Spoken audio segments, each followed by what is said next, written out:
Is your Midea air conditioner turning off by itself without warning? This frustrating problem has several possible causes that we need to understand. There are several reasons why your Midea air conditioner might be shutting off unexpectedly. These range from simple timer settings to more complex issues like overheating protection and sensor malfunctions. Modern Midea air conditioners come with smart features and app connectivity.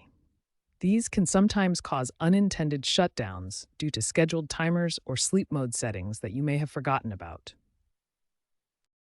Overheating is one of the most common causes of unexpected shutdowns. When your air conditioner gets too hot, it automatically shuts down to prevent damage to internal components. This is actually a safety feature. Restricted airflow from dirty filters or blocked vents can make your air conditioner work much harder than normal. This extra strain often leads to overheating and automatic shutdown.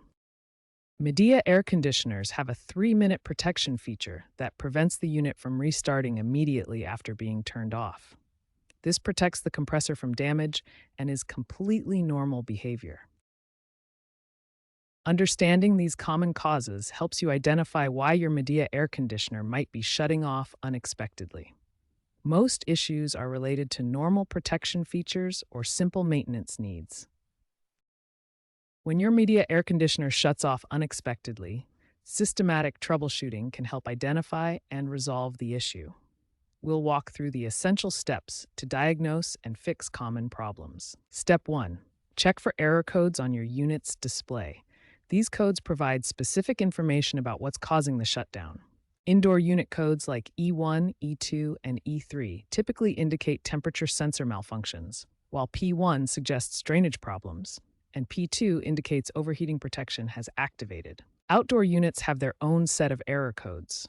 Check both indoor and outdoor displays to get a complete picture of the problem. Step 2. Inspect and clean your air filters. Dirty filters are one of the most common causes of AC shutdowns due to restricted airflow and overheating. Clean filters every 1 to 3 months or more frequently in dusty environments. Remove the filter, wash with mild soap and water, let it dry completely, then reinstall. Step 3. For portable units, check the drainage system. A clogged drain or full water tank will cause automatic shutdown to prevent water damage. Step 4. Check your remote control and settings. Dead batteries, timer settings, or sleep mode can cause unexpected shutdowns. Finally, know when to call a professional. Sensor malfunctions, compressor issues, refrigerant leaks, and electrical problems require qualified HVAC technician expertise. For condenser temperature protection errors specifically, check that hot exhaust air isn't deflecting off windows back onto the unit, causing overheating. Proper exhaust routing is essential for portable units.